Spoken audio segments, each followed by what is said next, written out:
The gentleman's going to come up and speak here as somebody I see personally as somebody that matters in my life, okay? And personally, I think is somebody who, we've become acquaintances. You can sense a friendship evolving, but I actually see a lifetime relationship evolving. And I think just because he's cut from the same cloth we're cut from, quite honestly. And you may have known Dr. Amen, you may not. You see him all the time. He's huge on PBS, okay? He's on there all the time. He's 10 New York Times bestsellers, so a lot of people know who he is. He's a physician by trade, but he's also a double board certified psychiatrist. And he has these clinics called Amen Clinics. There's one in Irvine, California, one up in San Francisco, one in Bellevue, I think, Washington, over in Atlanta, Georgia, and New York. And he is the #1 person on this earth who has basically scanned brains. I'm not going to tell his stories. He'll tell it to you. It's really dynamic. But scanning brains and seeing what's going on in there. Matter of fact, he's doing the biggest test right now in research with the NFL players. And he's worked with Rick Warren for a few people in Southern California. But Rick Warren's all over the world now. What they call the Daniel Plan, which has lost, I don't know how many millions and millions of pounds of people. And he actually asked him, what's lately happened for you? And he says he comes from Oral Roberts University. He just won the Lifetime Global Achievement Award from them. And I could go on and on. He's got a lot of accolades. But more important than that is I actually went to him as a patient, okay? I went in there and had my brain scanned. And then you also do all these tests, hundreds and hundreds and hundreds and hundreds of questions, okay, that you go through, literally beyond that, tons of questions. And then you go in and you physically for hours do all this other stuff that's seeing how everything connects in your brain. And then they have that, all this huge database, the biggest database of brain scans in the world, okay, into this huge database, okay? And they, you might call it just large data. They call it big data, okay? And they have this intelligence, you might call it artificial intelligence, that researches it. And so your brain has been compared to all these other brains against all these data points, which is like thousands of data points from all these people. And so it's billions, if not trillions, of connections, okay? And they can pretty much tell you where your brain's at, okay? And what's going on, what's gone on, but more importantly, where it can go. And then the coolest thing is when I spent about 3 hours sitting on his couch and him just talking to me about, there's your brain, here's what's going on. It was the most amazing thing. I'm a person who works out all the time, and it's so easy to get in the morning, look the morning's always the best time to look in the mirror, because that's when you cut. At night, you're fat, okay? You know, so, you know that feeling? And, boy, I look good at night going, God, what happened? You know, somebody blew me up like a balloon. And so I've always, you always have the mirror every day you get out of the shower to see what's going on, okay? But you don't see your brain. There's something like nothing I've ever experienced. You know, if I was going to recommend you guys go to one of his clinics and do it, okay? It's crazy because you see your brain, but more importantly, it becomes real to you. You see it now like a muscle. And I changed a lot of things in my life. And I went back after about 3+ months of following a lot of different things. And here's my brain, what it was and what it could be. And I was already this far, you know, to what the absolute potential my brain could be. It just changed my life completely. It really did. I went through all that before I said to him one day, well, let me tell you what I do. You know, I just really was a patient. And I started talking about what we do here, and I really started to live happy, and I talked about this stuff, and I talked a little bit about Nerium, and then I dropped the P word, Princeton, and you know, Dr. Stock and those guys, and started that, and that led to conversations, because Dr. Amen sees himself as, and he is, he's not just himself, he is what you would call the #1 brain warrior on this earth. He truly is a person trying to get people to understand that your brain matters. You know, I always said, God, I always knew I had a brain, but I just didn't realize I had a brain. Okay, and since then, Max Stocks flew out to California and stayed at my house, and we've spent the day with Dr. Amen. We've had meetings at our summit about potential things we can do. We were together last night, and there's this beautiful relationship of what's going on with Dr. Amen and the amazing person he is and what he brings to the table and the credibility he has. what's going over there with Max and Jeff Stock and Eddie Prez and them, and what we have here, these incredible brands, and each one has our own kind of our own IP and awareness, the synergy that's going on. And so with that, I said, you know what, I got this conference coming up. I got a lot of people who'd be great brain warriors. They're connected, they got back offices, they're in social media, they're natural storytellers, and I could see this future evolving. And there's just a neat future in 2016 that's evolving. But I want him to come here and just talk to you guys, because this guy is just one of the most compelling people I've ever heard. This talk is going to give to you is much bigger than your brain. It's about your whole spiritual being as a person and how everything's connected. And he's just a beautiful, beautiful, beautiful human being first. That's where it all starts, okay? And he's an incredible agent of change, and he really, in my opinion, is going to become an amazing, amazing friend to all of us here at Nerium. So welcome to the stage, our new friend, future great friend, partner here at Nerium, Mr. Dr. Amen, okay? Thank you. Daniel Amen.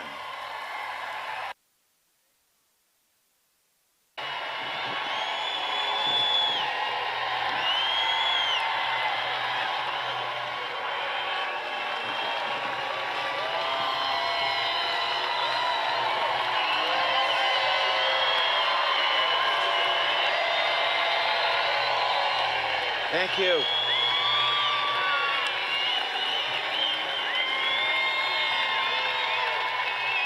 Thank you. So I hope you feel like that in 20 minutes. So the first thing I want you to do is get out your phone and text your name and email to this number. And the reason for that is I'm going to send you my 111 slides. And I'll send you some more information about us, but I don't want you taking notes. I want you paying attention to me. Because if you do, I promise you, I'll change your life. No one cares about their brain. Isn't that crazy? Because you can't see it. You can see the wrinkles on your skin or the fat around your belly, and you can do something when you're unhappy with it, but because virtually no one ever looks at their brain, no one knows that it could be in trouble. And it could be in trouble, but you could do something about it, but if you don't know, you don't do anything. So, let me start this part of the story in 2010. It's August 2010. I had just finished my second book on the connection between physical health and mental health. As Jeff said, I'm a psychiatrist. And I was so excited because I'd finished the book. I looked to my wife, Tana, and I said, let's go to church. And so we grabbed our daughter, Chloe, who at the time was 6, and we went to a church near our home in Newport Beach. And I said, Tana, why don't you drop Chloe off at Children's Church? I'll go save us seats. And as I walked toward the sanctuary, I saw hundreds of donuts for sale for charity. Now, I've been going to church since I was 3 years old. The donuts have always been there. But today, they pissed me off. And then right around the corner was bacon and sausage cooking on the grill. And I'm like, really? And as I walked into the sanctuary, they were cooking hundreds of hot dogs for after church. And so I'm walking in, and I'm not in a spiritual frame of mind. I'm irritated. And then as I sat down, the minister started talking about the ice cream festival they had the night before. And now I'm crazy mad. And my wife finds me in church, and she found me typing on my phone. And she gave me that look that only your wife can give you. You're going to hell. Don't you know you're going to hell? Put that thing away. And so I showed her what I was typing. Go to church and get donuts, bacon, sausage, hot dogs, and ice cream. They have no idea they are sending people to heaven early.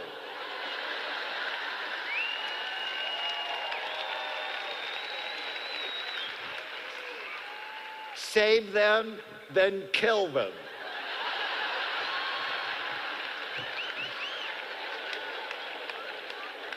This is not the plan.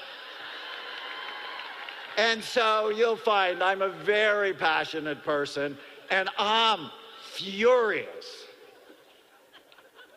And I said a prayer that day in church. I have no idea what the pastor said, not one.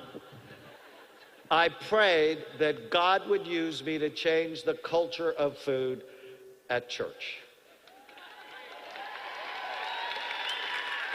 And I'm thinking to myself, that is just the dumbest prayer. Why would a psychiatrist who spends his day looking at people's brains be praying for that? Because I love you. I care about you. Food is medicine or food is poison.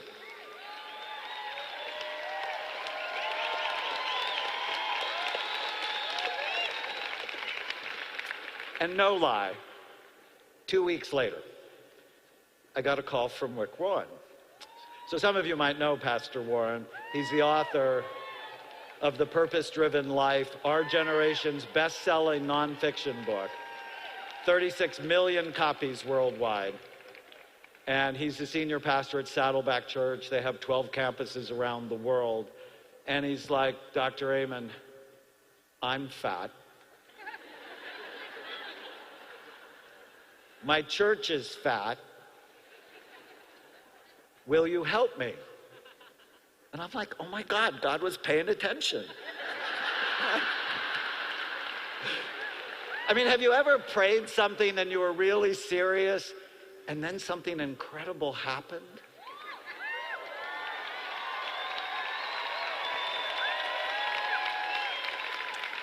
And so I'm on the phone with him and I'm like, you had me from hello? I mean, what are you going to say at that point? I'm busy? So together with my friend Mark Hyman and Mehmet Oz, we created a program for Saddleback called the Daniel Plan. It's not named after me, although I don't always correct people when they ask me that question. It's named after the prophet in the Old Testament who wouldn't eat the king's bad food. And he said, just test me. 10 days, let me drink water and eat vegetables and see if I'm not as healthy as the other ones. And in fact, he was healthier. And it's really a great story, great opening to the book of Daniel. So what we did is it's based on 5 pillars. Faith, which is why do you care? And I'm going to finish my talk today with why do you care? And I'm going to tell you why I care. But you have to know the answer to that question. Why are you on the planet? What is your deepest sense of meaning and purpose? Because if you don't know, you won't be well. You have to know why you're here. I know why I'm here. I want you to know that too. And then it was food, because food is medicine or it's poison. It's fitness. I mean, one of really the fastest ways to get healthy is start walking. Head-to-head studies. Walking like you're late, 45 minutes, 4 to 5 times a week, is equally effective to antidepressant medication for major depression.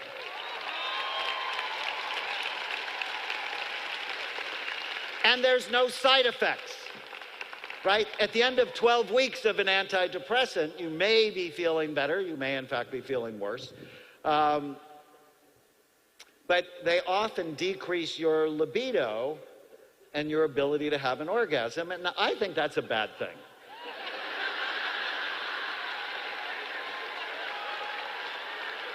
At the end of 12 weeks of walking, you're actually sexier.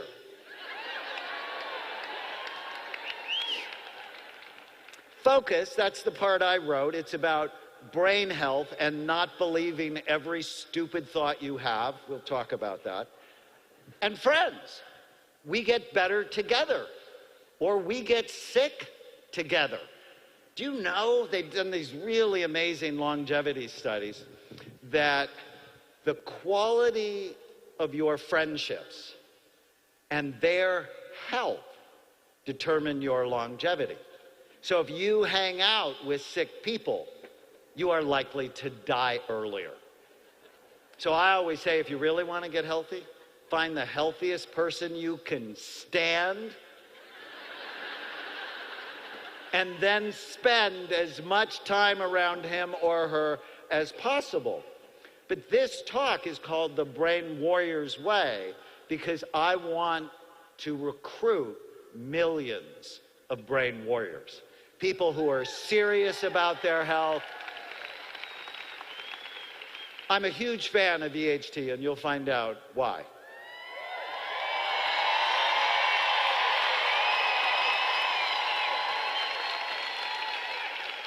But EHT with a lousy lifestyle is not nearly as effective as if you put the right habits in your life. So you have to ask yourself, do I just want to make money or do I want to change lives? And I'm a huge fan of both for you. All right, so we launched this program. It was January 15th, 2011. The first week, 15,000 people signed up. I'm like, this is going to be fun. The results were spectacular. Let's see. Participants lost over 250,000 pounds the first year. That's as much as the space shuttle. They reported better energy, focus, creativity, sleep, mood, reductions in stress, blood pressure, blood sugar, sexual dysfunction. My wife says, you always have to put that in there, don't you? And they went off many of their medications. This is powerful.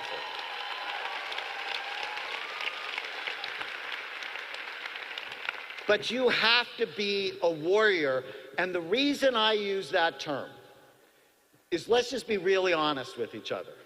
You're in a war for the health of your brain. Everywhere you go, someone is trying to make money by enticing you with bad food that will kill you early. Everywhere you go. I took a first-class plane ticket here. So I'm in first class, and they come by with the nuts. Do you want the nuts? No, thank you. Would you like a drink? No, thank you. Here's this food that's not very healthy. Would you like it? No, thank you. How about ice cream? No. Are you sure you don't want ice cream? No. Are you sure? What part of no are you having trouble with? And then if you just think of the food on the way to the airport, and then when you get to the hotel, I mean, almost everywhere you go, someone is trying, and I didn't say anything about the food around the perimeter here. I didn't say it. I promised myself I won't say it.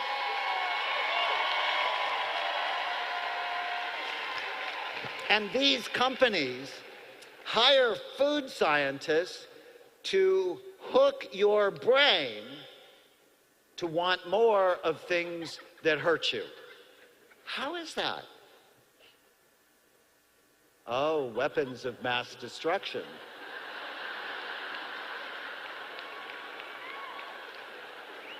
Food-like substances, highly processed, pesticide sprayed. So why don't you want pesticides on your food? I mean, you obviously don't want bugs on your food. But what you don't know is that you have 100 trillion bugs in your intestinal tract. And they're your friends. They're making neurotransmitters that help your brain work. They help you digest your food. So when you eat pesticide-laden foods, it's killing the good bugs in your body. That's why you don't want foods with pesticides. Interesting, huh? Okay. All right. These same companies, they know how to hook your pleasure centers. So you know in real life, this beautiful woman is never eating this burger. Because she, in fact, would not be a beautiful woman anymore. But if you just think of all the Carl's Jr. commercials, right? So you're connecting sexuality with something that's going to hurt you. They know that. They plan that. Some companies like Open Happiness, I'm like, why don't we tell the truth? Open death,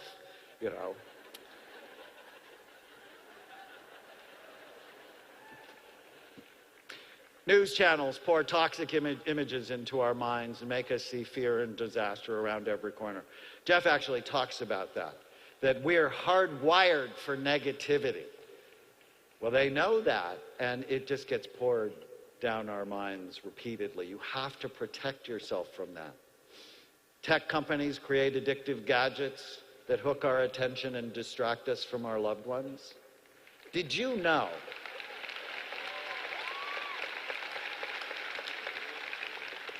So Microsoft did this study. It was so stinking interesting. So 2000, our attention span as human beings was 12 seconds. So they did a recent study that showed our attention span is now 8 seconds, where a goldfish has attention span of 9 seconds. Turn it off. You won't be able to think. You're in a war for the health of your brain and your body. Alzheimer's disease is expected to quadruple by 2050, and there's no cure for it on the horizon. I hate this statistic. 50% of people, 85. So how many of you want to live until you're 85 or beyond? So those of you that didn't raise your hand, suicidal? Think about this. We are living longer than ever, and if you're blessed enough to live until you're 85, you have a 50% risk of losing your mind. That should horrify you. In fact, when you're 20, that should horrify you, because how you prevent Alzheimer's disease is you prevent all the illnesses that are associated with it, and that starts early.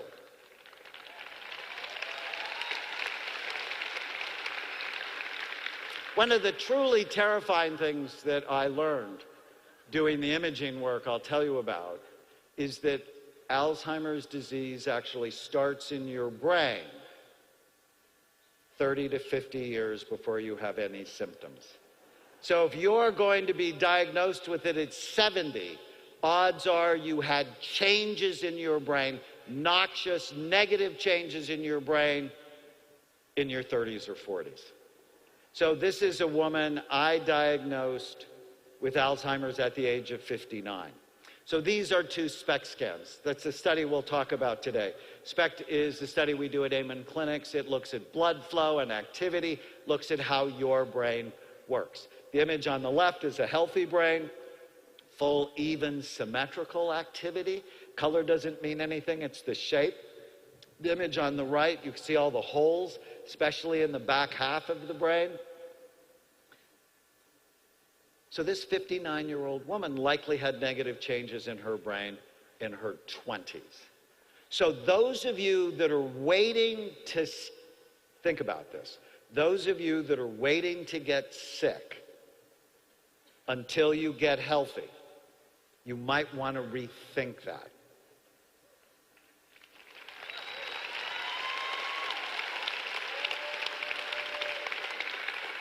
So I saw that it doesn't disturb you, they do not die.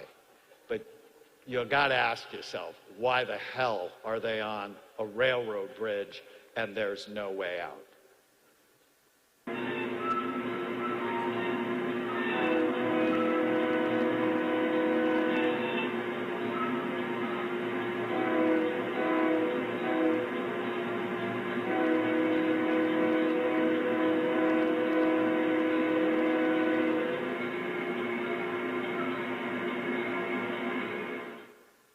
So it reminds me that most of you probably haven't thought about the health of your brain because no one's looked at it.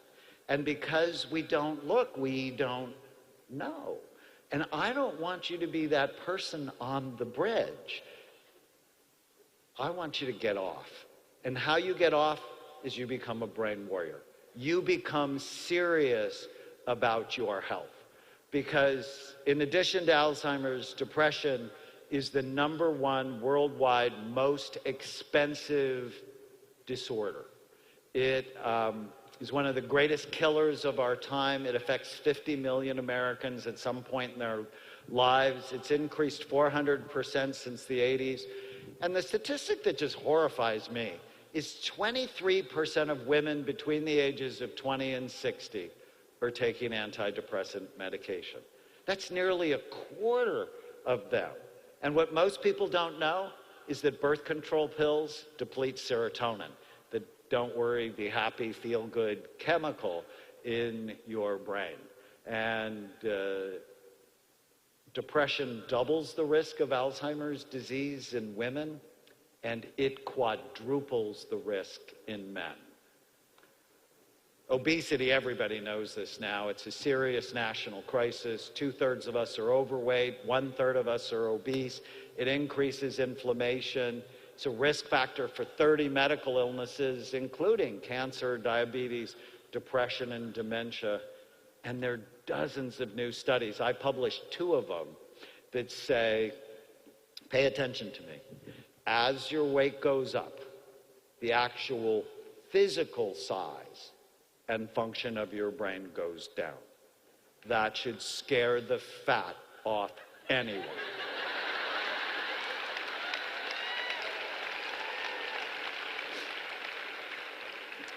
So, I read that first study from the University of Pittsburgh, and I was just horrified by it. In fact, I was so horrified I lost 30 pounds, because I'm never going to purposefully do something to damage my brain, and I was sort of like a little roly-poly. And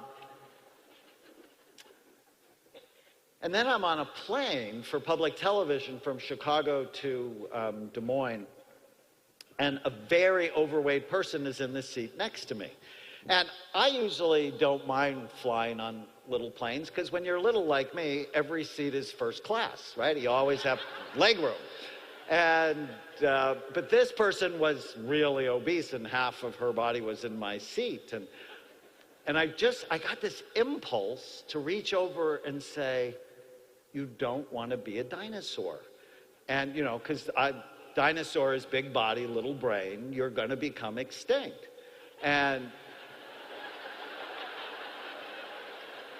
But I have good frontal lobe function, so I didn't say anything. Because, you know, the next thought in my head was, that is just so rude. Did any of you have mothers like mine? If you don't have something good to say, don't say anything at all. So that was my mom. And, but when I got home, I told Tana, I said, you know, I think I'm going to coin this thing called the dinosaur syndrome. And she said, sweetheart, you have enough people that hate you. You don't need more people to hate you. That's rude. And I'm like, okay, so don't say that. That's why married men live longer than non-married men.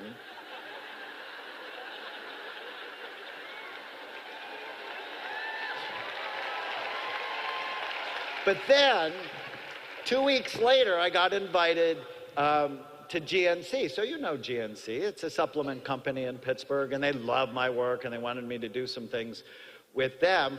And when I get to GNC, their marketing director, so the #3 person in the company, is morbidly obese. And it irritated me.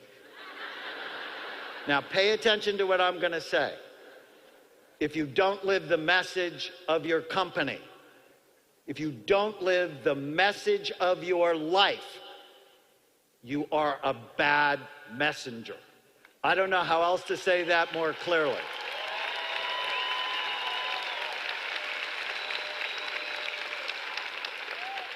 But I have good frontal lobe function. We're going to do business together. And so I'm like, don't say anything, don't say anything, until we got to dinner.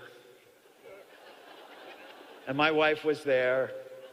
And when I saw Tom order 2 souffles for dessert, I'm like, Tom, you don't want to be a dinosaur. And then out of nowhere, boom, my wife kicks me. Why, now for the women that are here, why do you wear pointy shoes? What is the purpose of pointy shoes? It's to torture your husbands when they misbehave. And she gave me that look, you know, that only your wife can give you. But Tom got engaged. He said, what do you mean? He said, you know, I went to the doctor and my cholesterol was fine.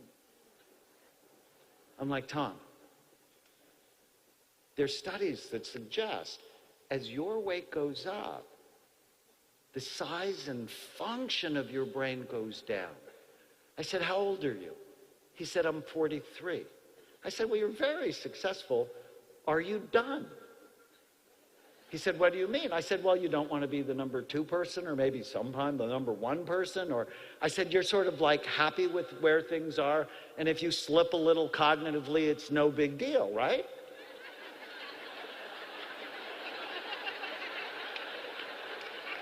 And he's like, no, that's a big deal.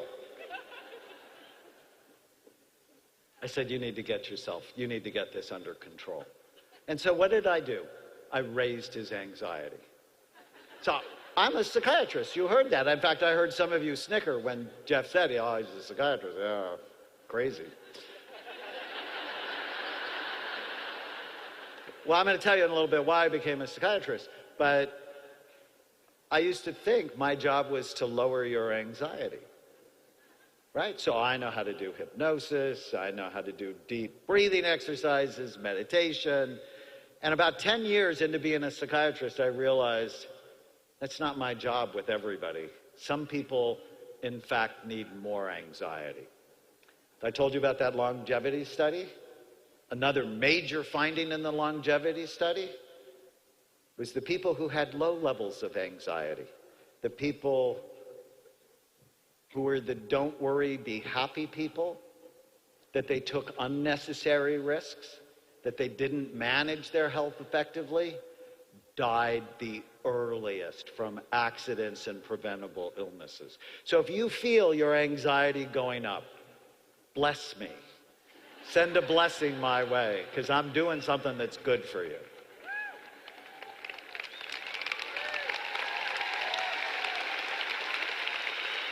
So let me finish the story about Tom. So, you know, I got chewed out by my wife, and, you know, how's anybody ever going to love you besides me? A month later, he wrote me that he'd lost 17 pounds.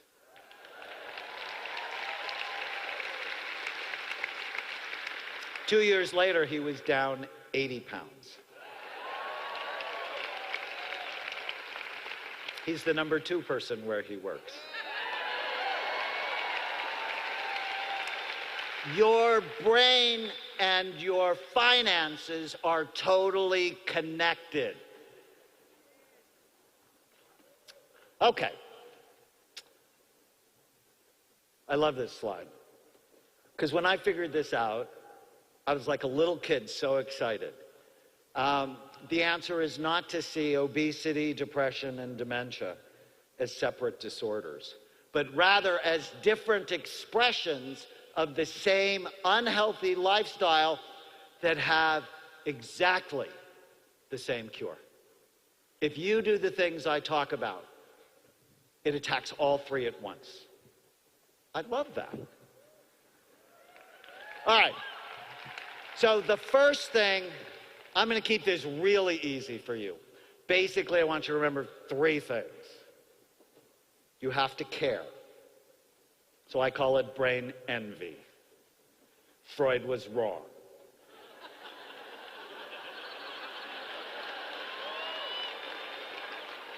Penis envy is not the cause of most of your problems.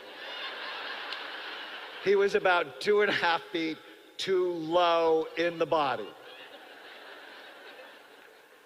It's what's between your ears that matter. I wrote a book once called The Brain in Love. There was a chapter, no forethought equals no foreplay.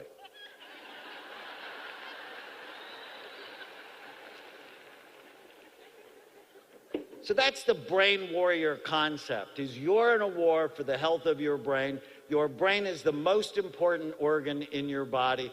It's involved in how you think, how you feel, how you act, how you get along with other people.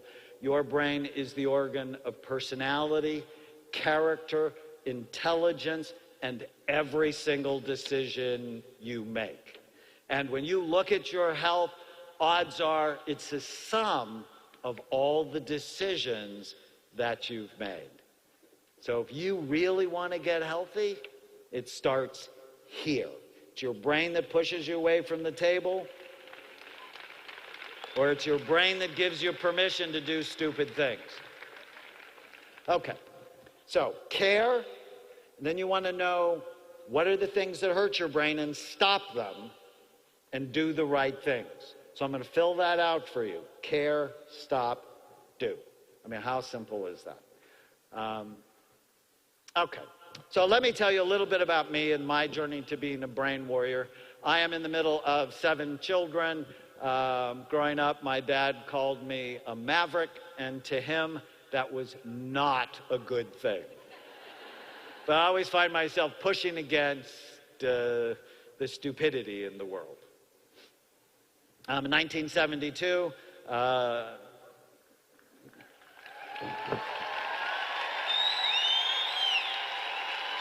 thank you. So some of you may be as old as I remember the draft. Well, it was a lottery, basically. And my birthday is July 19th, and my number was 19, which meant see you later. And so I went into the military and was trained as an infantry medic. And that's where I became a warrior, but a servant warrior. But about a year into the whole infantry medic thing, I realized I didn't like sleeping in the mud, and I really didn't like being shot at. Some people like that, and we're grateful for them, not for me. And so I got myself retrained as an X-ray technician. And that's where I developed a passion for medical imaging. As our professors used to say, how do you know unless you look? And so I fell in love with medicine, with imaging, and got out of the military on the GI Bill, went to college, and then I got into medical school at Oral Roberts University. And when I was at ORU, as a second-year medical student, someone I cared deeply about tried to kill herself. And I took her to see a wonderful psychiatrist, and I came to realize that if he helped her, which he did, it would not only help her, but it would ultimately help her children and even her future grandchildren, as they would be shaped by someone who is happier and more stable. I fell in love with psychiatry because I realized it has the potential to change generations of people. And I have loved it every single day since. And you better believe I'm a brain warrior for the health of my patients' brains, because, you know, I take care of really sick people. We've scanned 90 murderers. I've testified in death penalty trials, suicidal people have been abused. It's a war. But I have to get them to be warriors with me. Otherwise, they'll keep hurting themselves and they won't get well. So I said that. 1991, so this is a real pivotal year for me. I started the first Amen clinic in Northern California. And I went to a lecture on brain SPECT imaging. SPECT is a nuclear medicine study that looks at blood flow and activity. So it's sort of odd for me, who loved imaging. I picked a medical specialty that in fact is the only medical specialty that virtually never looked at the organ they treat. Think about that. Cardiologists look, your neurologists look, your gastroenterologists look, every other medical specialty looks. Most psychiatrists guess. You know, they make diagnoses like they did in 1840 when Lincoln was depressed. They talk to you, look at you, look for symptom clusters, and then they diagnose you and treat you. And I thought, well, that's sort of dumb. We should be looking. And so I went to this lecture. I got really excited because imaging plus psychiatry, it's what created a revolution in my life. So over the next 24 years, my colleagues in IDAMN clinics have now built the world's largest database of brain scans related to behavior. So we've done 115,000 scans on patients from 111 countries. And people around the world, they have depression, they have bipolar disorder, they have ADD, schizophrenia, addiction, and so on. Now, the images just taught me so much. So here are 2 Spec scans, healthy one on the left. So Spec tells us 3 things: good activity, too little, or too much. So the image on the left, all you're looking at is this shape, and it's looking at blood flow, and we want it to be full, even, and symmetrical. The image on the right is showing us the really active areas in the brain, which are typically in the back, in an area called the cerebellum. So here's what 2 strokes look like. So you can see the difference, right? This isn't hard. So stroke is where a blood vessel either breaks or clot goes and closes it off, and brain tissue dies. So obviously it's going to then have less blood flow. Alzheimer's disease, where the back half of the brain is deteriorating, traumatic brain injury. And one of the big early lessons I learned was that mild traumatic brain injury ruins people's lives, and nobody knows because they go to see psychiatrists that never look at their brain. And so the NFL actually formed its concussion committee in 1994, but they never sponsored a brain imaging study. So you have to ask yourself if they really wanted to know the answer to the question, which we'll talk about in a little bit. Drug addict brains just looked awful. The real reason not to use drugs, this includes marijuana. I hate to burst your bubble that you think it's good medicine.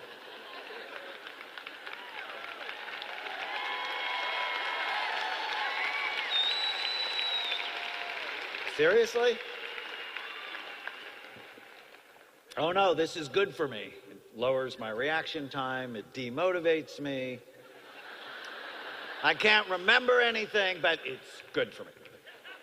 All right, so when I first started scanning people, I was the director of a psychiatric hospital unit that took care of drug addicts. And so I had all sorts of these scans, and they were so awful. I brought them home to my 4 children and effectively induced anxiety disorders in all 4 of them when it came to drug abuse. So this is what we see with OCD, obsessive compulsive disorder. See, the front part of the brain works so hard, you can't stop thinking. Or this is somebody who has post-traumatic stress disorder. Their emotional brain works way too hard. Okay. So as I started doing imaging, I got really excited, and I thought of it this way. A picture is worth 1,000 words, but a map is worth 1,000 pictures. A map tells you where you are and gives you direction on how to get to where you want to go. And so we're doing these very cool maps, and what I got excited about is they changed people's lives. And the first person's life they changed was mine. So I got so excited about the technology, I just scanned everybody I knew. I scanned my mom, and it was so irritating because she had the most beautiful brain. So she was 60, and I'd done enough scans. It was the prettiest brain I'd ever seen. And I looked at her. I said, "Come here." I said, "You've ruined my life." And my mom's a very connected person. She got this little pouty face, and she says, "What are you talking about?" I'm like, "You have a super normal brain? I thought all women would be like you, but you don't have a normal brain. So you ruined my life." And then I scanned myself, and that was my original scan, and it looked awful. It's like bumpy, and it's not healthy, and I'm actually someone who's never done drugs. I just thought that was really stupid.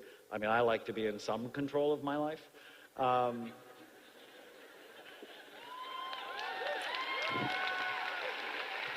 And I don't smoke. But when you really, if you really know what I know now, I had bad brain habits. I didn't sleep more than 4 hours a night because I was busy, was chronically stressed, I overate. Diet soda was like my best friend. And it was just, when I saw my brain, I was horrified. That's where I developed the term brain envy, because I wanted mine to be like my mom's. And so through all the things I'm going to teach you 20 years later, my brain looks healthier, bigger, fatter. And that's not what usually happens. Usually with age, our brain gets less and less and less active. I'll show you in a minute. The scans actually changed everything in my children's lives because, quite honestly, if you dated one of my kids for more than 4 months, I scammed you.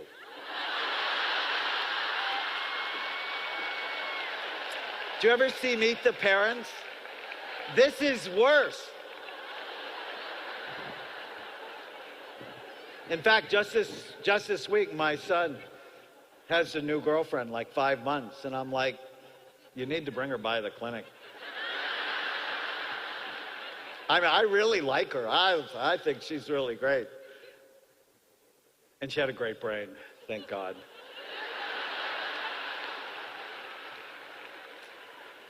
Imaging changed everything in my own love life. I was married for 20 years, and it wasn't good.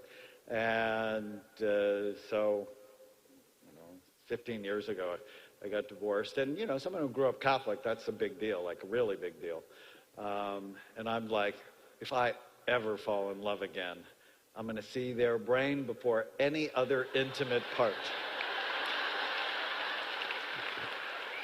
And so I met Tana, and she's a neurosurgical ICU nurse, and she loved my work. And I'm like, this is 2 weeks into our relationship.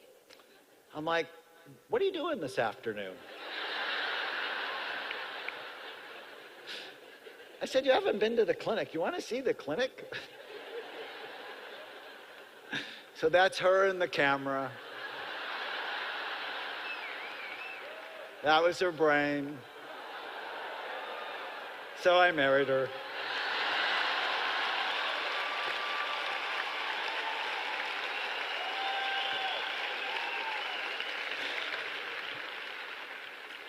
So this is what happens to your brain over time. When I turned 60, it was a little weird, right? Because this is normal. And what I want to tell you is I don't want normal for you, because normal is sick. I am not interested in normal, and I can't imagine anyone associated with Jeff's company wants to be normal. You all want to be optimal.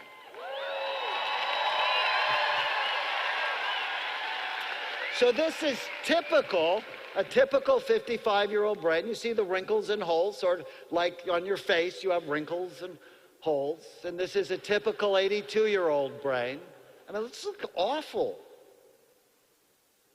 This is Doris Rapp, who's 82. You do not have to give in to aging.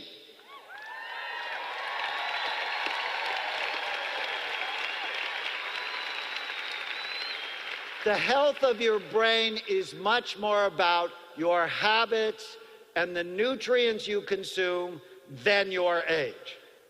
And now that I'm 61, I know I'm in a war.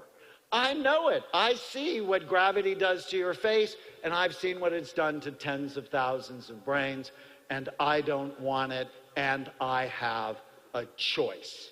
You have a choice if you're smart.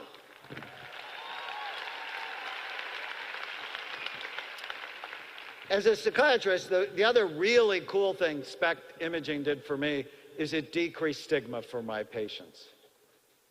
They saw their problems now as medical and not moral, so there was less shame and guilt, And what I really loved is it increased forgiveness and compassion from their families. We had nothing else in psychiatry to do that.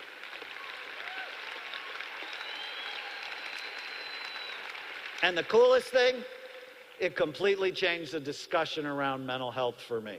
Quite frankly, no one wants to see a psychiatrist. So it's 1980, I tell my dad I'm going to be a psychiatrist. He gets mad at me. He said, why do you want to do that? You want to be a nut doctor? That's seriously what he said. Why do you want to do that?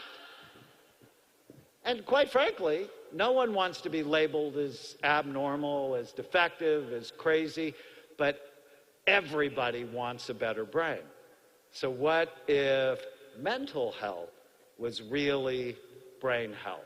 And that's my experience. If you get your brain right, you feel right, you act better, life is better.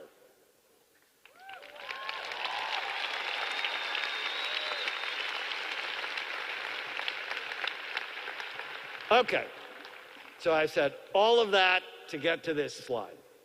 This is the most exciting lesson I've learned from looking at 115,000 scans on people from all over the world, just like Jeff said. I love that, because when Jeff came, his brain wasn't as healthy as it should have been. And now it's better. But now he's a warrior to make it even better still. You are not stuck with the brain you have. You can make it better, and I can prove it. And I love that. So let's talk about the NFL just for a little bit.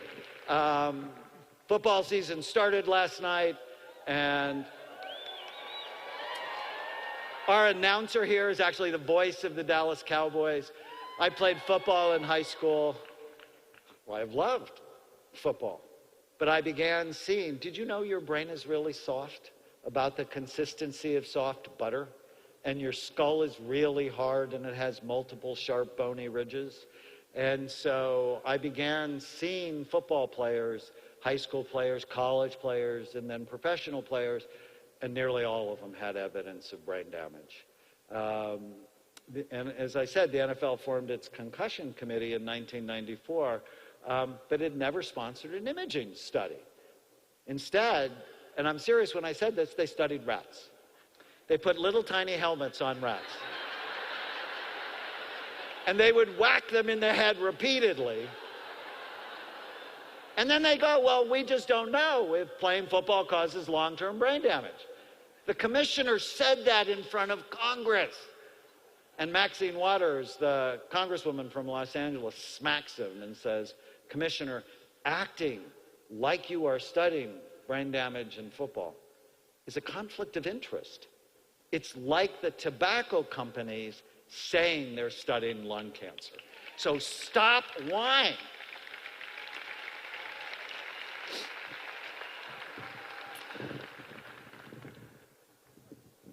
2007, Anthony Davis came to my clinic. He's the Hall of Fame running back from USC. He played 8 years in the NFL, and his brain looked very damaged. And on the program I put him on, much like what I'm going to tell you, he got dramatically better. And Anthony is the sweetest, most outgoing person, and he wrote the commissioner a letter who didn't write back, but then he got me to speak at the Retired NFL Players Association. And I was horrified by what I saw. The level of depression, dementia, one player, and a player that I'd idolized growing up in LA, he was a Los Angeles Ram. He asked me the same question in the lecture 6 times. And I was just horrified. And I thought, somebody's got to do an imaging study. And then, of course, I have the voice in my head that said, well, why don't you do it? You have technology, you have experience. So we did it.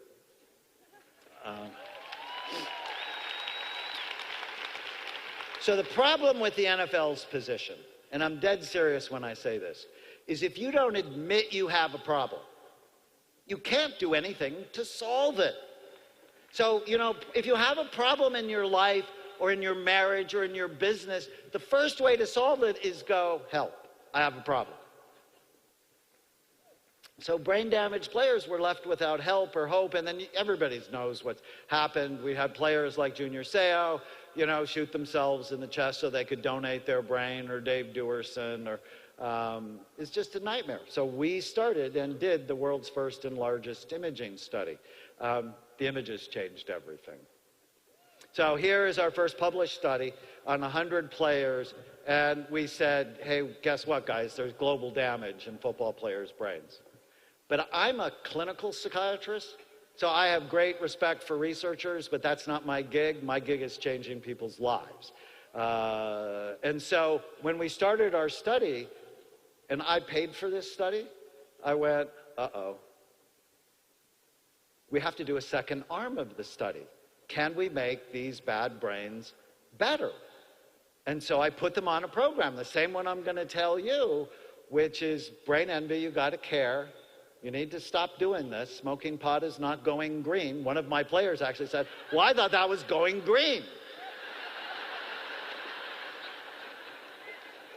Half of our players were obese, and so we actually had an NFL weight loss group where, they ended up losing thousands of pounds. It was really awesome. And we put them on nutrients, much like EHT. So here's an example. Duval Love was an offensive guard for the Rams for 12 years. He's morbidly obese. His brain looked awful, awful, awful. I'll show you the before and after in a little bit. So we published this study. 80% of our players show improvement.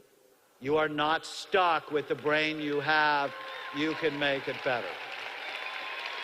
Especially in memory, attention, mood, sleep, and blood flow to the brain. So here's Duval's brain, before and after. You are not stuck with the brain you have. You can make it better. You just have to be a warrior. You have to be serious about it. So this is me. I always felt like I was 4 years old standing next to these people. But look, he's 110 pounds lighter because he cares.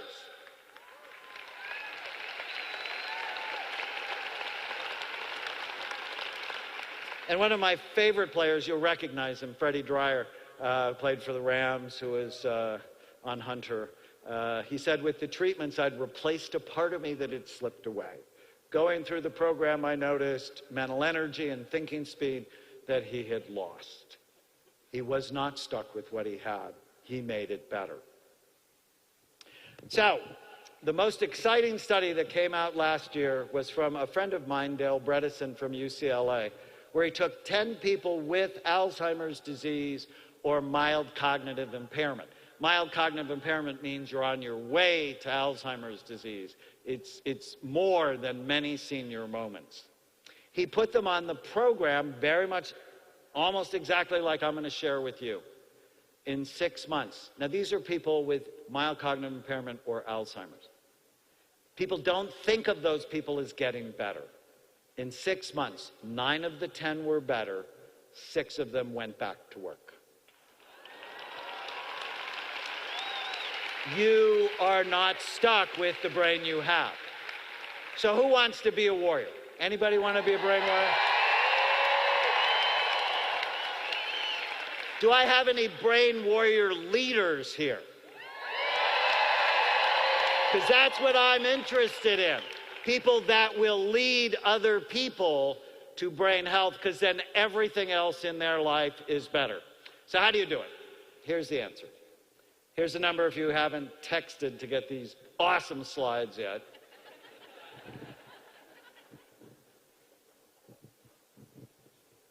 If I can ask you another favor, my big book. So I wrote 30 books. It's a little weird.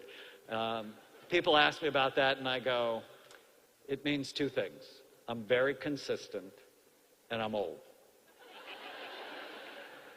But my biggest book, Change Your Brain, Change Your Life, that has sold just about 1 million copies, is coming out brand new. It's newly revised and coming out November 3rd. So I would dearly love for you to buy it for yourself and all your friends. And on the link, there's actually a link to it. All right, so that's enough time for the commercial. Let's do this. 4 simple things. Baseline brain health assessments. If you don't know, if you don't look, you don't know. I mean, it's as simple as that. When I turned 50, my doctor wanted me to have a colonoscopy. I asked him why he didn't want to look at my brain. Wasn't the other end of my body just as important? So in our clinics, we use SPECT, and I'm a huge believer. There are other ways to look at the brain. We also do a study called quantitative EEG. But, you know, my books are translated into 33 languages. So a long time ago, I realized not everyone can come and get a scan. If you can do that, that's the best. So we've actually developed online testing. We test your memory and mood and reaction time and attention and executive function and impulse control. So that would be the next way to do it. We have a wonderful community site called My Brain Fit Life where you can test your brain. So the first thing is testing. The second one is not normal. I don't want you ever to be normal. 51% of the US population at some point in their life will have a mental illness. That's normal. In fact, when my patients come, I tell everybody that. And I said, so you're normal, so let's get that out of the way. That normal is really nothing more than a setting on a dryer or a city in Illinois. Is anybody from Normal, Illinois? Anybody? I love you. I was there once. I went to the Normal grocery store. I was interviewed on the Normal radio station. And being from California, this is very important, I was finally able to meet normal women.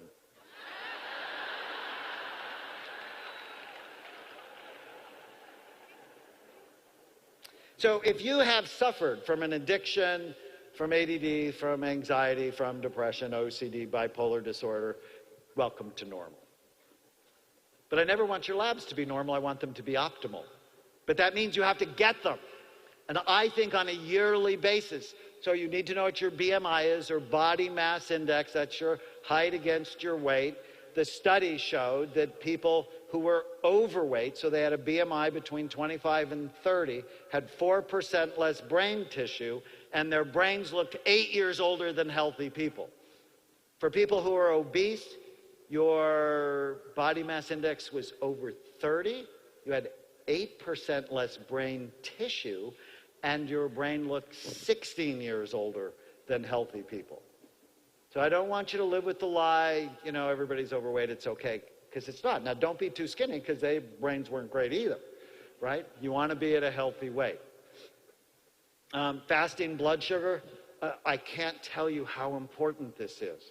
I read a study just this week that said half of America is either diabetic or pre-diabetic.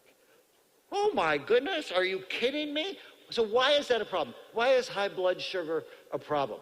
Because it damages blood vessels. It makes your blood vessels brittle, and they're more likely to break, so you're more likely to be hypertensive, have heart disease, and have dementia. In fact, some people are calling Alzheimer's disease diabetes type 3. So you want to get your blood sugar under control, and you do it by avoiding the weapons of mass destruction that we talked about earlier. I'll talk more about that. So you need to know what it is. C-reactive protein is a measure of inflammation. Inflammation comes from the Latin word for fire, and when you have high C-reactive protein in your body, it's like you have a low-level fire destroying your organs.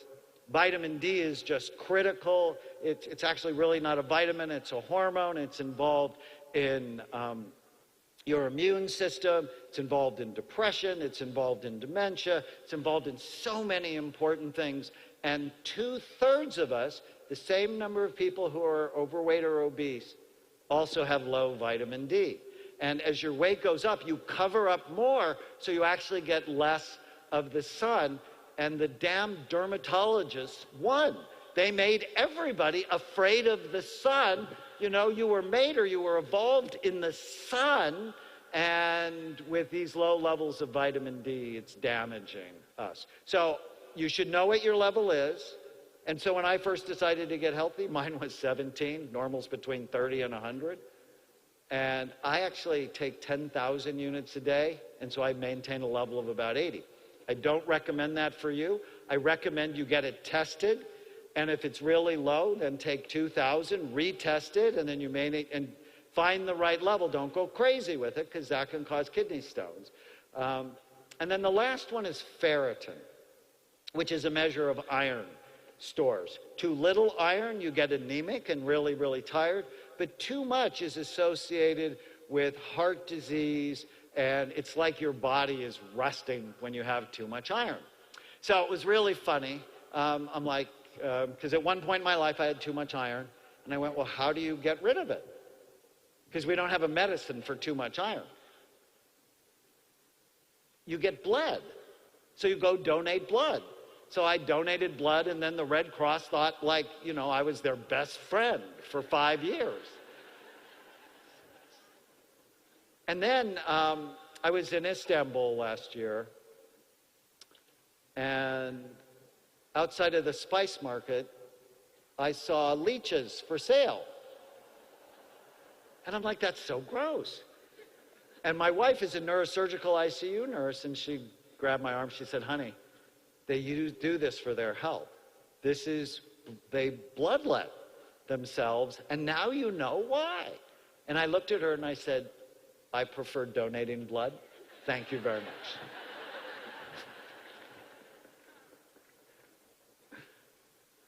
Okay. This next piece is really important. And in Nerium's EHT product, it's not just EHT. And there's a reason for that. And when I went after our NFL group, we didn't do a single mechanism product. Your brain gets sick in multiple ways, so it will get better in multiple ways. So assessment, optimize your numbers, better in multiple ways. So for example, we use omega-3 fatty acids to decrease inflammation and improve your mood. I love ginkgo and vinpocetine because they increase blood flow and memory. Probiotics support gut health. We talked about that a little bit. B vitamins and phosphatidylserine for nutrient loading. Huperzine A, which is in Nerium's product, boosts acetylcholine. And EHT for tau protein and brain cell structure support.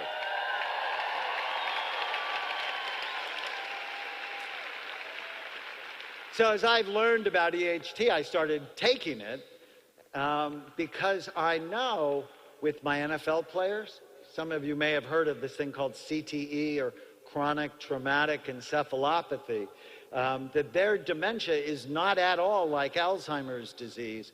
It's actually a tauopathy, or a problem with tau. So tau is the cellular structure. So it's the protein building block to keep your brain cells strong and the mechanisms inside the cell working. So EHT helps to support that. Funny, it comes from a coffee extract. Okay, another little commercial. This Wednesday, I am on the Dr. Oz show.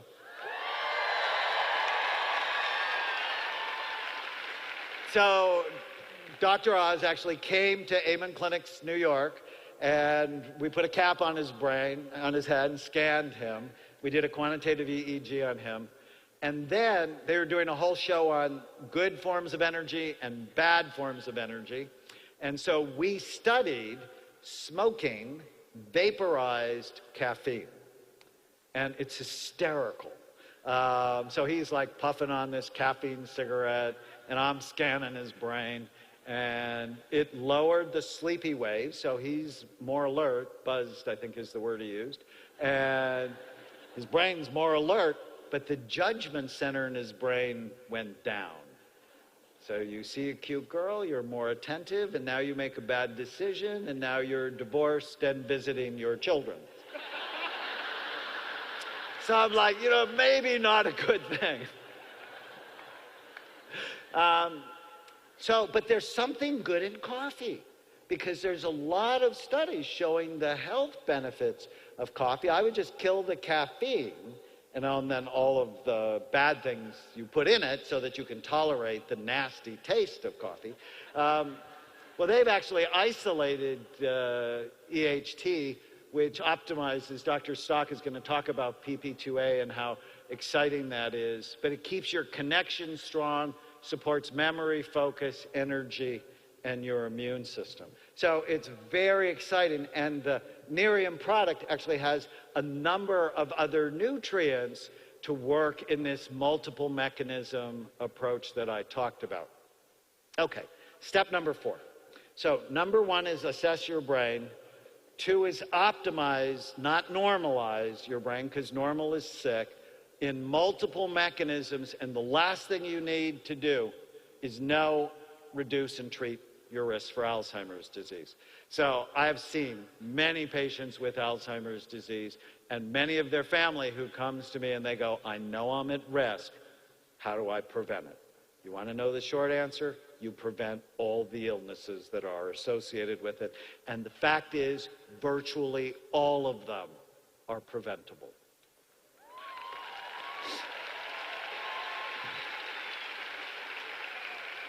So you know you would see this one coming. Is anybody besides me bothered by all the pregnant men in our society? Deliver the baby. It's not good for you. This is not a good baby. Obesity, diabetes, hypertension, and heart disease all increase your risk. So how do you decrease your risk of these, or how do you treat these in the most effective way? It's diet and exercise. I hate to break it to you, but it really is what you eat.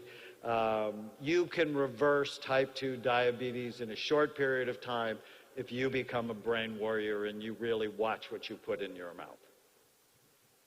Low thyroid, low testosterone, low estrogen levels, you got to measure them.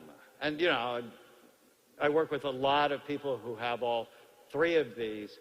And even for women, testosterone is critical because it helps you not only feel strong and sexual, but it also helps your mood and your memory. And then it came to me one day is, you know, testosterone and estrogen drop fairly dramatically in both men, in women, and testosterone in men in their 50s.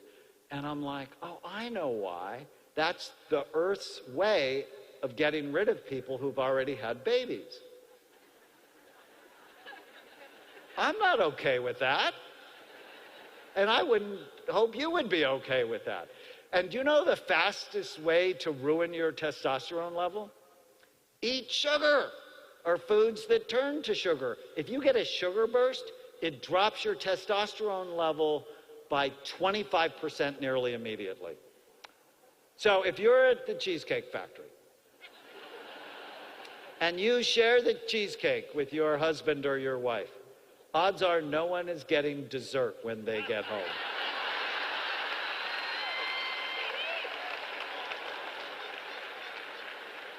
Smoking.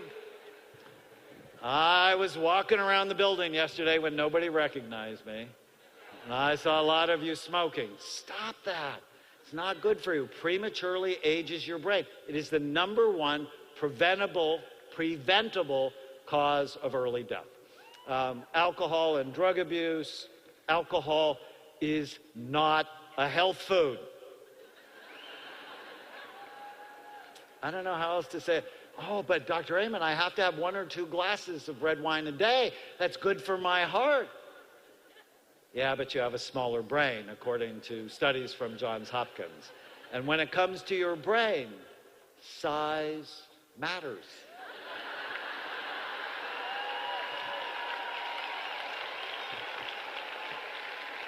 So I like orchids. I just think they're really beautiful. And I'll often have them in my office. And when I'm dealing with an addict, I'll go, you know, if the orchid's struggling because someone's poisoning it, what's the first thing you have to do to get it well? It's like you have to stop poisoning it, right? So if you're struggling with putting things in your body that damage it, it's the first thing to deal with. And I'm going to give you a secret that I give my patients. You have to eat good food consistently over time to break an addiction. Why? Because when blood sugar levels go low, blood flow to your frontal lobes go low and you make more bad decisions. You also have to focus on sleep. We're going to talk about that in just a minute. But if you get less than 7 hours of sleep at night, you're more likely to relapse because brain activity in your frontal lobe goes down. So sleep and diet are critical to breaking an addiction. Sleep apnea. This is so important. And I know a lot of you have actually been diagnosed with it. And some of you hard-headed men, you like try the mask for like 3 nights, I can't get used to it, and you just throw it off. And you're living with sleep apnea, which triples your risk for Alzheimer's disease. Your brain is the most metabolically active organ, I think, in the universe. It just uses a lot of oxygen and a lot of calories. So anything that deprives it of oxygen damages it. And if you if you snore loudly, if you stop breathing at night, if you're chronically tired during the day, you should go to a sleep lab and get a study. How do you know unless you look? You can't change what you don't measure. Really critical. So this is a scan of one of my patients with sleep apnea. Looks like they have early Alzheimer's disease. Insomnia. So brand new research, really exciting research that shows we didn't know really why you slept, and now we do. Your brain has a special cleaning crew that only activates at night when you sleep. So during the day, your brain is so busy making decisions, the cleaning crew is pretty much off. But when you sleep, it goes and cleans up the toxic mess that builds up during the day, including the plaques thought to be responsible for Alzheimer's disease. So if you're not sleeping well, gunk builds up, and then you get brain fog, memory problems, depression, and so on. This fascinating study on warriors, since we're talking about warriors. Warriors who got 7 hours of sleep at night were 98% accurate on the range. Those who only got 6 hours were 50%. Look at that difference. So imagine if your kids aren't sleeping, they're not going to be learning well. My daughter just started 7th grade, and it's one of the big discussions she and I had is, sweetie, if you turn off everything and you get to bed, and for her, because, you know, growth hormone works the best when you're asleep and she's still growing, you know, growth hormone works better, your brain is cleaner. So one night she actually came to her mother. She said, I'm going to bed early, Mom. I need to wash my brain. And her mother came into my office and she said, what are you telling Chloe? For those that got 5 hours of sleep, they're only 28% accurate on the range. 4 hours were 15% accurate. They were dangerous. Excessive stress, and I've already talked to some of my new friends who are chronically stressed because of how fast Nerium is growing, and you have to take time, and maybe it's 15 minutes or half an hour to work out, to meditate, to do the right things. But excessive stress has been found to actually kill cells in the memory centers of your brain. So I love meditation, relaxation, hypnosis, CDs, and maybe you can convince Jeff that I'll create some of those for you.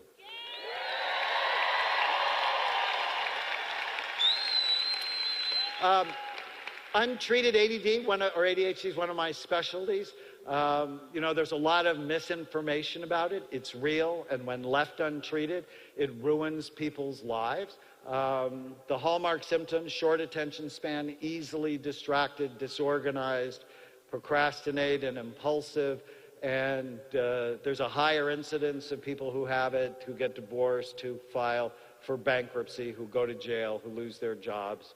And if you have these symptoms, and not every once in a while, because all of us have them every once in a while, but they've been sort of the story of your life, and your teacher said, he's really smart, but only if he tried harder, or she should not talk so much. that it's really worth getting it assessed and treated. And as far as I know, I think we're the best place in the world to do that. If you exercise less than twice a week, you have an increased risk. Interesting. So how could you immediately eliminate that risk? Anybody have a thought? Exercise more than twice a week? I mean, if you just look at all of these, the prevention plans are really clear. You do not want to be a couch potato. So I have this great story. This is Garrett Howig. He's one of our really awesome psychiatrists. And he's a warrior. I mean, he takes brain health really seriously, works out, he's strong. And then, maybe it's his ADD, went to Hawaii. He jumped into a pool in Hawaii that was infected with a specific bug called leptospirosis and nearly died.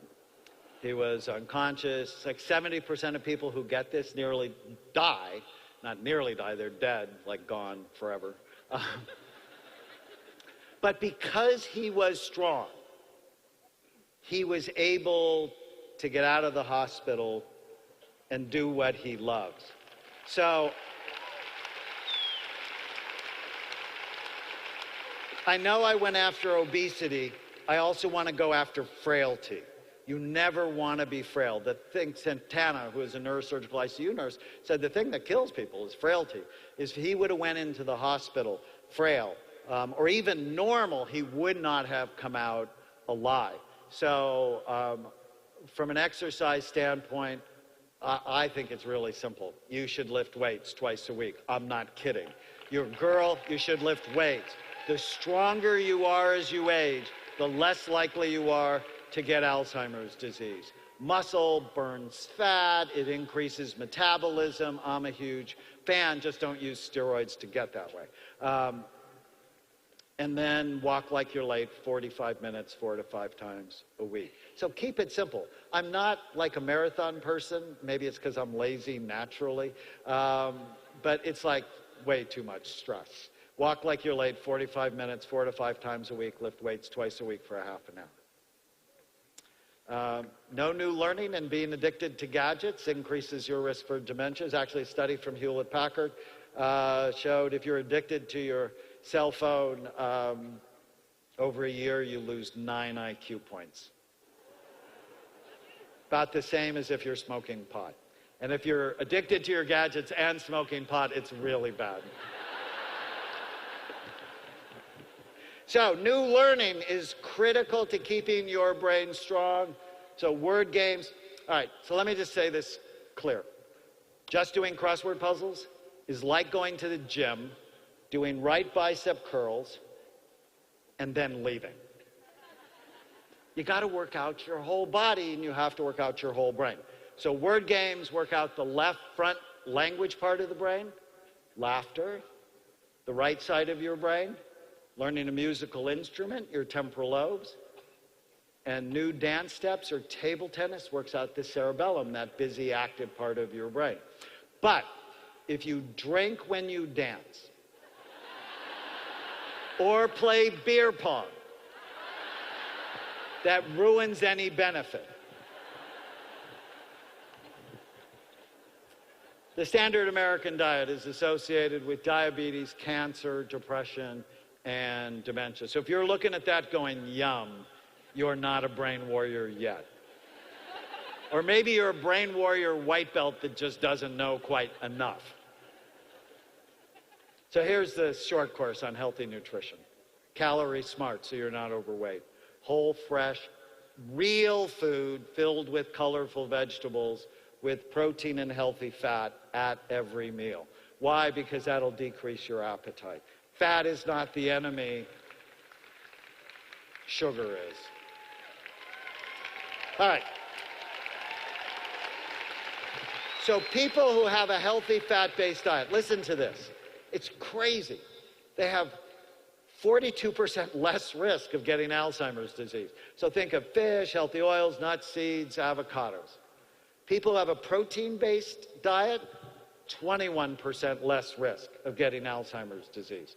But people who have a carbohydrate-based diet, think bread, pasta, potatoes, rice, fruit juice, and sugar, have a 400% increased risk. Now, if you're smart, you're going to take what I just said, connect it to diabetes and how diabetes causes type 3. And if you get rid of all of those foods, your blood sugar is going to become much more stable and you'll be much less likely to be diagnosed with diabetes. If you had $1 million racehorse, would you ever feed it junk food? Only if you were an idiot.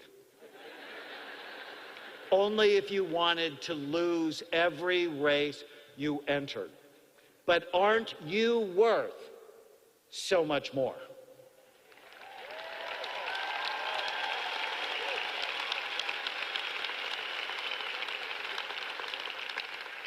Age is the biggest risk factor. That's when I turned 60, I'm like, dude, you better be serious because it's coming for you.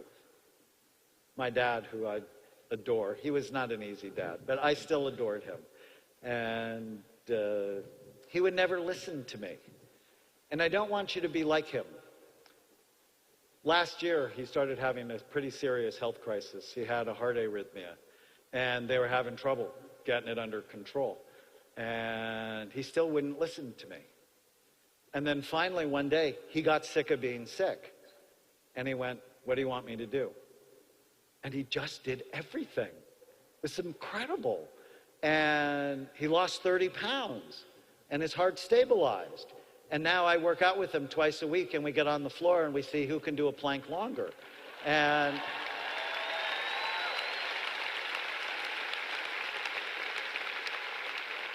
I'm so excited.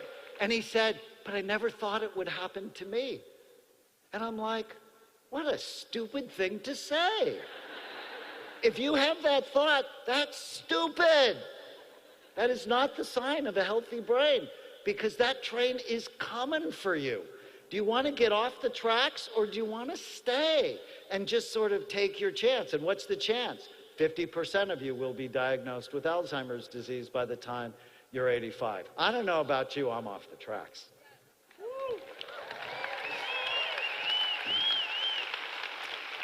So, you want to prevent Alzheimer's disease, you have to prevent all the illnesses that are associated with it. So, in the last few minutes, let me just tell you some of my favorite stories. So this is Andy. He came to see me from the University of Michigan, where I gave a talk on ADD. He brought his daughter, and so she wouldn't feel singled out. He got scanned, and you can notice he's pregnant. Oh. And his brain looked awful. And I'm like, Andy, how much are you drinking? And he said, not much.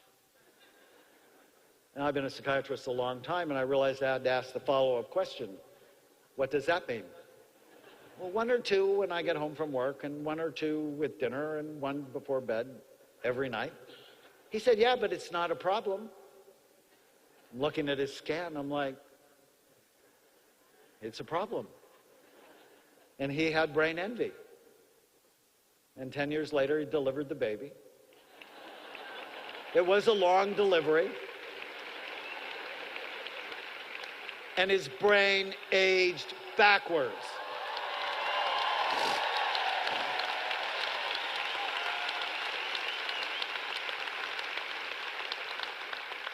And this is Rob, whose wife and I did work together, and she translated some of my work. And so he would just come and watch the PBS specials that I did. And he's like, oh, this guy just makes so much sense. And in a matter of 4 months, completely transformed his body. And his wife was so happy.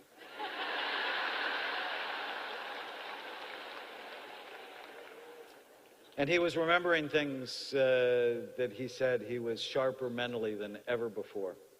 And this is Mary Ann, who's the Western Regional Director for Franklin Covey. And she felt awful. And at 59, she said, you know, I think maybe my life is just done. Pain, depression, and became a warrior. She read one of my books, became a warrior. And this was her a year later. And she said, for my 60th birthday, I gave myself the present of a fast-acting brain with the wisdom of age. I love that. And then, so who wants to be a warrior?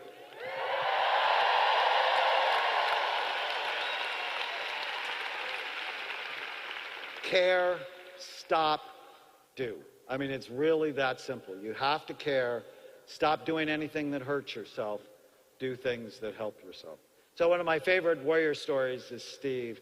Steve Arterburn is a best-selling author. He's a leader in the Christian community. He writes me this crazy email. My rental confirmation number for Aruba, and he lists it, and my hotel number. And I'm reading this going, what is this about? The reason I know this is that I'm supernaturally able to remember things that I would have never even tried before. And they don't go away. My productivity and creativity is off the charts. I'm able to connect with my wife in ways I've never experienced. This is what I'm doing. He exercises in bursts versus 30 minutes of running. No sodas, where he used to have 4 a day. Restricted grains and simple carbs. Brain-directed supplements. He wears a CPAP. He's one of the dumb ones that I talked about who'd been diagnosed with sleep apnea but didn't wear it. Does the Brain Fit Life. So when you test your brain on Brain Fit Life, we'll actually give you games targeted to your vulnerable areas. And my favorite part, of course, my wife would say this, and the sexual intimacy is another area of peak performance, so I love that. And just a couple of weeks ago, Nancy comes to my clinic, and my assistant, she wasn't seeing me, she was seeing one of the other doctors, says, Dr. Raymond, you have to meet Nancy. And I don't know, I had like 14 things on my schedule, and I just look at her with this dumb look, and she's like, stop it, you have to meet her. She's 83. She came here from Oxford, England. And so I went in and talked to her, and she's a warrior. She picked up Change Your Brain, Change Your Life, a used bookstore for 50 cents.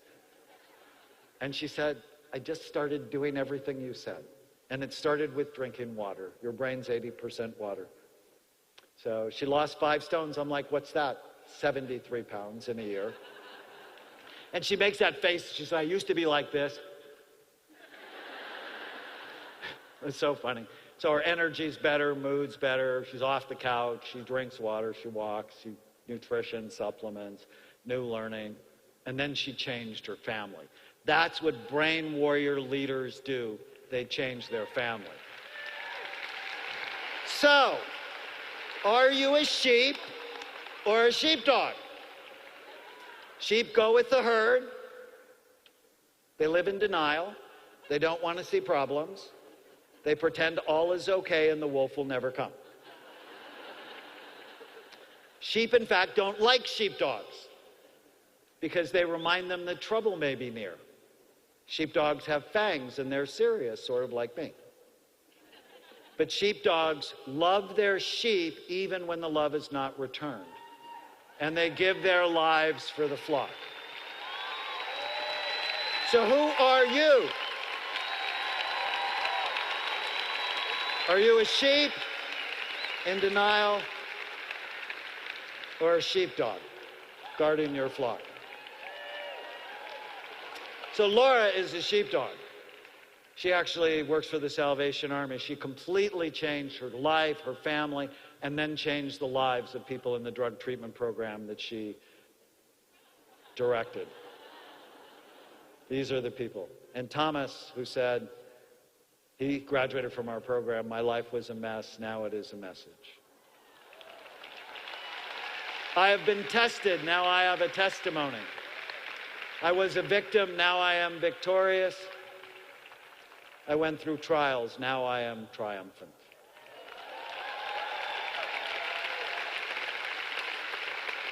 Okay, last thing. Write it down. You need to know why you want to do this. Why do you want to be a brain warrior? Why do you care? Because if you don't know, this will only have been some of the best 90 minutes of your life, but you'll never do anything with it. I'm going to tell you my why. My why is Emmy. I have 4 grandbabies. I adore them all. But Emmy was born sick. She was born floppy. She had no muscle tone. And at 5 months old, she started to have wicked seizures. In fact, one day, she had 160 of them I was lecturing in Boston when my daughter Brianne texted me a video of her looking like she was being electrocuted. I was horrified. I got on the phone. She went to the emergency room. I got on the phone with the doctor. She was diagnosed with something called West syndrome. 30% of these kids die before the age of 3. Many of them never walk. They're developmentally delayed. And the doctor wanted to put her on a medicine that was $26,000 a dose. And I'm like, what about the ketogenic diet? And he's like, oh, there's no science behind that. And I'm like, my wife said she knew the conversation went south when I asked him if he knew how to read. I'm like, you're kidding, right? I said, there's 70 studies on it. Most of them are from Johns Hopkins. You know, this little place in Baltimore? You've heard of Johns Hopkins? He's like, oh, if you want to do that, I won't be your doctor. I said, are you kidding? You're fired. You must have failed medical school.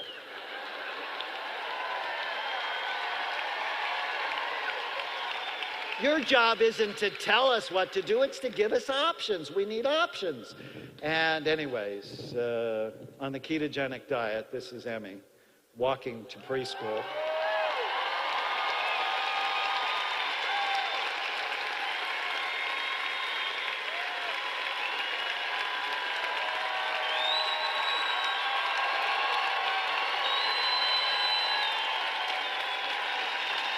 I know why I have to be healthy.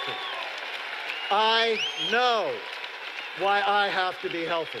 If I'm healthy, this little girl will have a better life because I'm her sheepdog. Who needs you? Who needs you to have a strong mind and a healthy brain? Who needs you? Because if you don't get into who needs you, then the fast food companies will win. The alcohol companies will win. The gadget companies, the news companies who fill your mind with crap will win. So, who wants to be a sheepdog?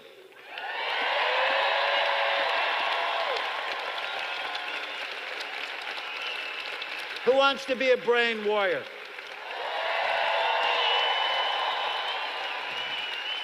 Thank you so much.